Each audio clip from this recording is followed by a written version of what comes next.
Hello, my dear students. We were discussing about the first lesson, a hero. ಅಲ್ಲಿ ಎರಡು characters ಅನ್ನ ನಾವು ನೋಡ್ತೇವೆ, ಸ್ವಾಮಿ ಅಂಡ್ ಹಿಸ್ ಫಾದರ್. ಏನಾಯ್ತು ಫಸ್ಟ್ ಪ್ಯಾರಾಗ್ರಾಫ್ ಅಲ್ಲಿ ಅಂದ್ರೆ, ಒಂದು ಅನ್ಎಕ್ಸ್ಪೆಕ್ಟೆಡ್ ಇವೆಂಟ್ ಸ್ವಾಮಿಯ ಲೈಫ್ ಅಲ್ಲಿ ತಿರುವನ್ನ ತಗೊಳುತ್ತೆ.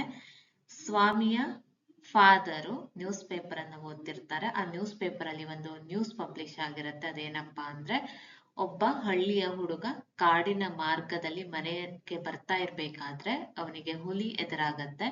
ಅವನು ಹುಲಿಯ ಜೊತೆ ಹೇಗೆ ಫೈಟ್ ಮಾಡ್ತಾನೆ, ಇನ್ನು ಫೈಟ್ ಮಾಡಕ್ ಆಗಲ್ಲ ಅನ್ನುವಂತ ಸಂದರ್ಭದಲ್ಲಿ ಸ್ಮಾರ್ಟ್ ಆಗಿ ಥಿಂಕ್ ಮಾಡಿ ಬೇಗ ಒಂದು ಮರವನ್ನ ಹತ್ತಿ ಕುಳಿತುಕೊಳ್ತಾನೆ. ಅರ್ಧ ದಿನ ಅವನು ಆ ಮರದಲ್ಲೇ ಕುಳಿತಿರ್ತಾನೆ. ನಂತರ ಅದೇ ಮಾರ್ಗದಲ್ಲಿ ಬಂದ ಆ ಹಳ್ಳಿಯ ಜನರು ಆ ಹುಲಿಯನ್ನ ಸಾಯಿಸಿ ಆ ಹುಡುಗನನ್ನ ಕಾಪಾಡ್ತಾರೆ. ಇಲ್ಲಿ ತನ ಸ್ಟೋರಿ ಆಗಿತ್ತು ಅಲ್ವಾ. ನಾವು move on to second paragraph.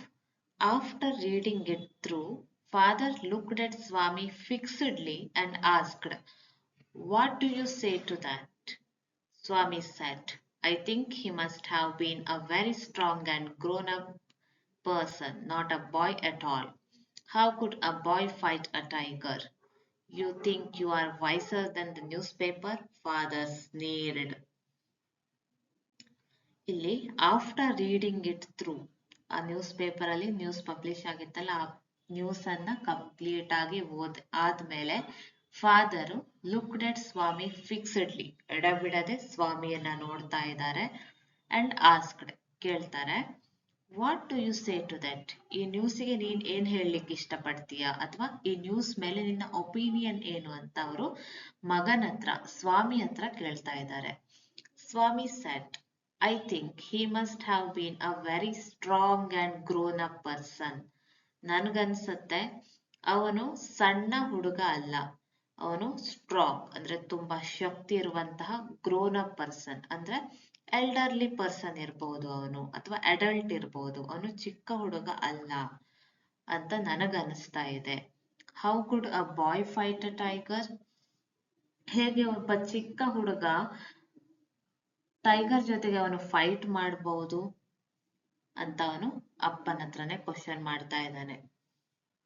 You think you are wiser then the newspaper? Father ಸ್ನಿಯರ್ಡ್.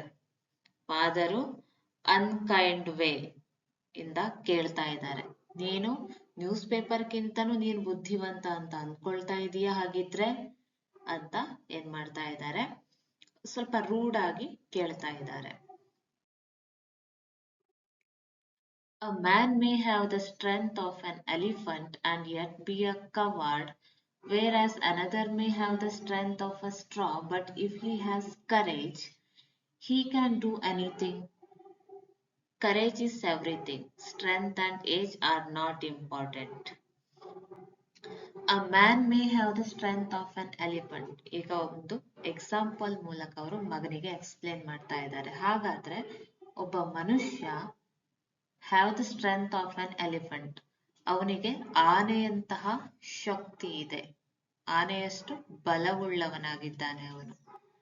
Yet be a coward, ಆದ್ರೂ ಸಹ ಅವನಿಗೆ ಧೈರ್ಯ ಇಲ್ಲ, ಅವನೊಬ್ಬ ಹೇಡಿ. ಇನ್ನೊಂದು example, whereas another may have the strength of a straw, ಇನ್ನೊಬ್ಬವನಿದಾನೆ, ಅವನ ಸ್ಟ್ರೆಂತ್ ಎಷ್ಟಿದೆ, ಒಂದು ಒಣ ಹುಲ್ಲಿನ ಕಡ್ಡಿಯಷ್ಟಿದೆ. But if he has courage, but ಅವನಲ್ಲಿ ಧೈರ್ಯ ಇದ್ರೆ, ಹಿ ಕ್ಯಾನ್ ಡೂ ಎನಿಥಿಂಗ್, ಅವನು ಏನ್ ಬೇಕಿದ್ರೂ ಸಾಧಿಸ್ಬೋದು, ಏನ್ ಬೇಕಿದ್ರೂ ಮಾಡ್ಬೋದು. Courage is everything, strength and age are not important. ಸ್ವಾಮಿಯ ಫಾದರ್ ಪ್ರಕಾರ ಧೈರ್ಯವೇ ಎಲ್ಲವೂ, ಧೈರ್ಯ ಹೊಂದಿದ್ರೆ ಎಲ್ಲವೂ ಇದ್ದಂಗೆ. Strength and age are not important, ಅವನ ಹತ್ರ ಎಷ್ಟು ಶಕ್ತಿ ಇದೆ ಅಥವಾ ಅವನಿಗೆ ಎಷ್ಟು ಏಜ್ ಆಗಿದೆ ಅದು ಇಂಪಾರ್ಟೆಂಟ್ ಅಲ್ಲ. ಧೈರ್ಯ ಇರಬೇಕು ಫೇಸ್ ಮಾಡುವಂತ, ಏನೇ ಪ್ರಾಬ್ಲಮ್ ಬಂದ್ರು okay I can solve this problem ಅನ್ನುವಂತಹ ಧೈರ್ಯ ಇಂಪಾರ್ಟೆಂಟ್ ಅಂತ ಫಾದರು ಹೇಳ್ತಾ ಇದ್ದಾರೆ. Swami disputed the theory. Swami is not agree with that theory. ಅವನು ಫಾದರ್ ಜೊತೆಗೆ ಅಗ್ರಿ ಆಗ್ತಾ ಇಲ್ಲ, ಒಪ್ಕೊಳ್ತಾ ಇಲ್ಲ ಫಾದರ್ ಹೇಳೋದನ್ನ. How can it be father? ಇದು ಹೇಗೆ ಸಾಧ್ಯ? Suppose I have all the courage, what could I do if a tiger should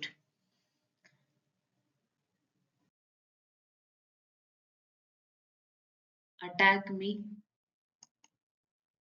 ಇಲ್ಲಿ ಅವನು ಕೇಳ್ತಾ ಇರುವಂತದ್ದೇನಪ್ಪಾ ಅಂದ್ರೆ ನನ್ನ ಹತ್ರ ಎಲ್ಲ ಕರೇಜ್ ಇದೆ ಅಂದ್ರೆ ಧೈರ್ಯ ಇದೆ, ಆದ್ರೆ ಒಂದು ಹುಲಿ ಬಂದು ನನ್ ಮೇಲೆ ಅಟ್ಯಾಕ್ ಮಾಡಿದ್ರೆ ಏನ್ ಮಾಡೋದಾಗ? Leave alone strength, can you prove you have courage? ಈಗ ಸ್ವಾಮಿಯ ಫಾದರ್ ಕೇಳ್ತಾ ಇದ್ದಾರೆ, ಹಾಗಿದ್ರೆ ಈಗ ಸ್ಟ್ರೆಂತ್ ಅದ್ರ ಬಗ್ಗೆ ಬಿಡು, can you prove you have courage? ನಿನ್ನ ಹತ್ರ ಶಕ್ತಿ ಇದೆಯೋ ಇಲ್ವಾ ಆ ವಿಷಯ ಬೇಡ, ಈಗ ಅದನ್ನ ಬಿಟ್ಟಾಕು. Can you prove you have courage? ನಿನ್ನ ಹತ್ರ ಧೈರ್ಯ ಇದೆ ಅಂತ ನೀನ್ ಪ್ರೂವ್ ಮಾಡ್ತೀಯಾ ಹಾಗಿದ್ರೆ ಅಂತ ಸ್ವಾಮಿ's father is questioning him. Let me see if you can sleep alone tonight in my office room. ನೀನ್ ಹೇಗ್ ಪ್ರೂವ್ ಮಾಡ್ಬೇಕು?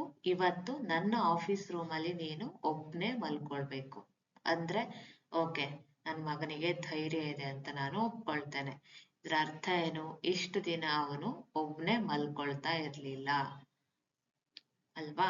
ಸೊ ಅದಕ್ಕೋಸ್ಕರನೇ ಫಾದರ್ ಏನ್ ಮಾಡ್ತಾ ಇದ್ದಾರೆ, ಅವನನ್ನ ಪ್ರವೋಕ್ ಮಾಡ್ತಾ ಇದ್ದಾರೆ, ಅವನನ್ನ ಹುರಿದುಂಬಿಸ್ತಾ ಇದ್ದಾರೆ ಇಂಡೈರೆಕ್ಟ್ ಆಗಿ. ಅಂದ್ರೆ ಆ ಹುಡುಗನ ಇನ್ಸ್ಟೆನ್ಸ್ ಅಥವಾ ಎಕ್ಸಾಂಪಲ್ ಅನ್ನ ಕೊಟ್ಟು ಇವನನ್ನ ಧೈರ್ಯವಂತನನ್ನಾಗಿ ಮಾಡ್ಬೇಕು, ಇವನು ಚಾಲೆಂಜಿಂಗ್ ಆಗಿ ತಗೊಳ್ಬೇಕು, ನನಗೂ ಧೈರ್ಯ ಇದೆ, ಐ ಕ್ಯಾನ್ ಡೂ ಎನಿಥಿಂಗ್ ಅಂತ ಅವನ ಮನ್ಸಲ್ಲಿ ಬರ್ಬೇಕು ಅಂತ ಅವರು ಆ ನ್ಯೂಸ್ ಪೇಪರ್ ಅನ್ನ ಅವನ ಮುಂದೆ ಓದಿ ಒಪಿನಿಯನ್ ಅನ್ನು ಕೇಳಿದ್ರು. ಮತ್ತೆ ಈಗ ಚಾಲೆಂಜ್ ಮಾಡ್ತಾ ಇದ್ದಾರೆ, ಅವರ ಆಫೀಸ್ ರೂಮ್ ನಲ್ಲಿ ಅವನು ಆ ದಿನ ರಾತ್ರಿ ಒಬ್ನೇ ಮಲ್ಕೊಳ್ಬೇಕು ಅಂತ. ಇಲ್ಲಿ ಡಿಫಿಕಲ್ಟ್ ವರ್ಡ್ಸ್ ಮೀನಿಂಗ್ ಅನ್ನ ಕೊಟ್ಟಿದ್ದೇನೆ. ಸ್ನೀರ್ ಅಂದ್ರೆ speak in a very unkind way, ಇದನ್ನ ನಿಮ್ಮ ಬುಕ್ ನಲ್ಲೂ ಸಹ ಕೊಟ್ಟಿದ್ದಾರೆ, ಅಂದ್ರೆ ರೂಡ್ ಆಗಿ ಮಾತಾಡುವಂಥದ್ದು.